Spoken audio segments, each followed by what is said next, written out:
Énième épisode de la série Négligence médicale dans les hôpitaux du Sénégal. Cette fois-ci, le tournage de ce dernier carnage a eu lieu à Kaolack. Une catastrophe qui nous laisse sans mots. Cette affaire n'est ni en bidon ni en carton. Elle est vraie. C'était le 6 mai. Un bébé déclaré mort avant sa mort meurt au service pédiatrie quelque temps après son retour de la morgue de l'hôpital de Kaolack. Il va y retourner. Rien ne va dans cette phrase, n'est-ce pas? C'est encore plus en déphasage dans nos structures sanitaires. Quand une bêtise était faite, sans que l'on sache lequel des deux enfants l'avait commise, dès lors que la première réaction des gamins a été toujours de dire « ce n'est pas moi, c'est l'autre ». La juste réaction des parents était de donner une tape à chacun des deux. De la base aux plus hautes sphères de la hiérarchie, tout s'incrimine, tout est grismine, défaut de prise en charge aboutissant à une mort courante, mais une fausse mort aboutissant à une vraie mort, là, ça ne passe pas. Ceci est le point d'orgue de la bêtise, la définition de la sottise. Les scènes se suivent et se ressemblent tristement.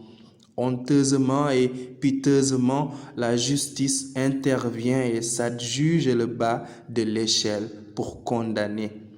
Des gardes à vue à l'aveugle, gardant innocents les dirigeants diligents de la santé de ce pays.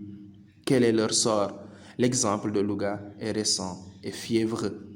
Mettre à la tête d'un hôpital souffrant un directeur ayant souffert des années en arrière de problèmes dans son hôpital, c'est ça le Sénégal.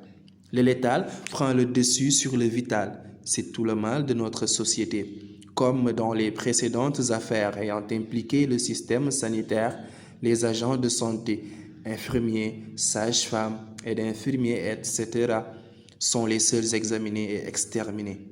L'on a tendance à se dédouaner lâchement en chargeant les autres de tous les maux de la société.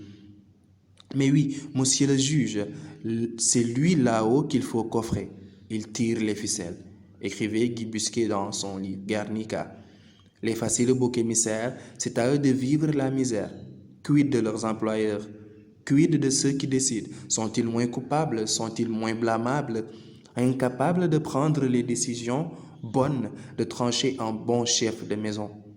Ils participent au laxisme dans leur structure. Déficit de matériel, déficit de personnel, personnel peu ou pas du tout qualifié. Des vigiles qui font des premiers soins pour suppléer un personnel médical absent, disait Momad Cissé, vice-président de l'Association des consommateurs du Sénégal en 2017. Scandale à répétition, pétition à répétition, mais rien depuis. La rémission s'installe, on oublie vite, on endort le peuple et ça reprend. La première réaction des autorités de l'hôpital régional de Kaolack a été d'indexer immédiatement l'aide infirmière. Elle est donc envoyée à la guillotine. Et puis, quoi encore? Sans autre forme de procès, la rigueur se meurt petit à petit dans la santé. L'heure est grave. Il urge de redonner une bonne santé au secteur de la santé pour plus avoir à revivre une autre saison de cette série.